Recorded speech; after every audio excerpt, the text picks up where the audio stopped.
ढे radio पर आप सुन रहे हैं अंतर्राष्ट्रीय समसामयिकी से जुड़ा ग्लोबल अफेयर्स कार्यक्रम और मैं हूं विवेक ओझा।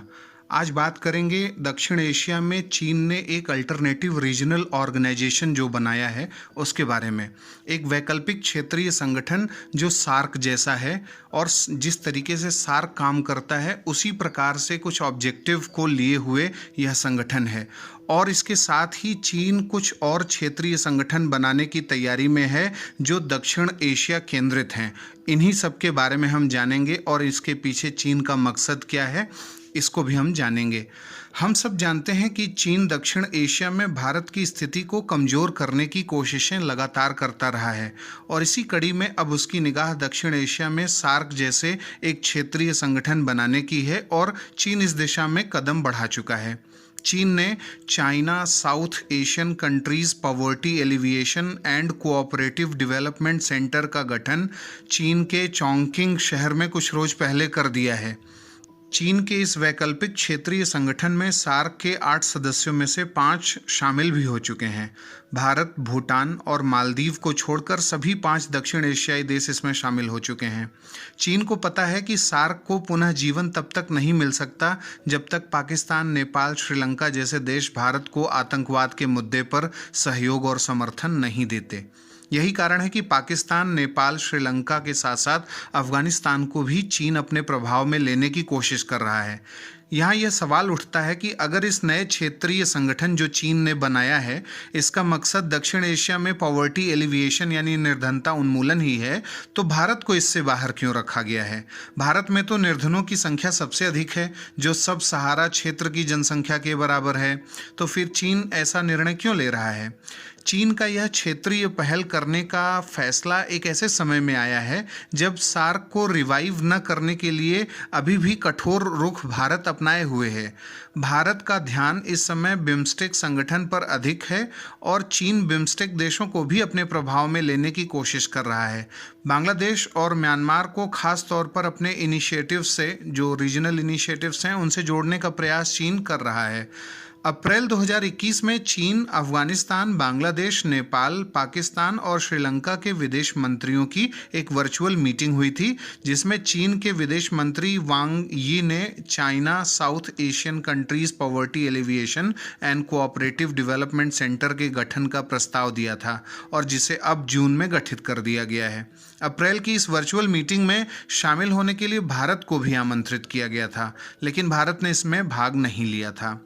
चीन ने इस सेंटर के अलावा इन 5 दक्षिण एशियाई देशों के साथ हुए समझौते के आधार पर चेंगडू में China South Asian countries emergency supplies reserve भी ओपन करने की बात की है जिसका मुख्य उद्देश्य प्राकृतिक आपदाओं के समय इमरजेंसी गुड्स की आपूर्ति करना बताया गया है।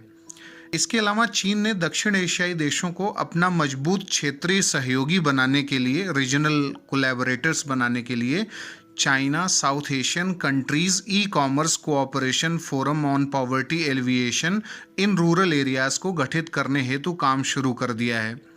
दक्षिण एशिया क्षेत्र में चीन एक उत्तरी हिमालयी क्वाड यानी नॉर्दर्न हिमालयन क्वाड जैसे समूह के गठन की इच्छा रखता है जो बेसिक जो क्वाड है उसको काउंटर बैलेंस कर सके। इसलिए वह नेपाल, पाकिस्तान जैसे देशों पर फोकस कर रहा है, अफगानिस्तान पर फोकस कर रहा है। चीन ने हाल के समय में बांग्लादेश के साथ मुक्त व्यापार समझौते, फ्री ट्रेड एग्रीमेंट का भी प्लान किया है।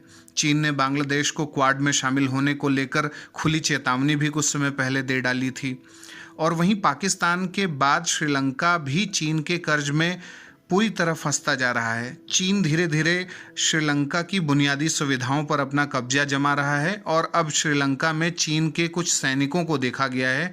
ये सैनिक सेना की वर्दी में हम्बनटोटा के एक तालाब में जमा मलबा निकाल रहे थे।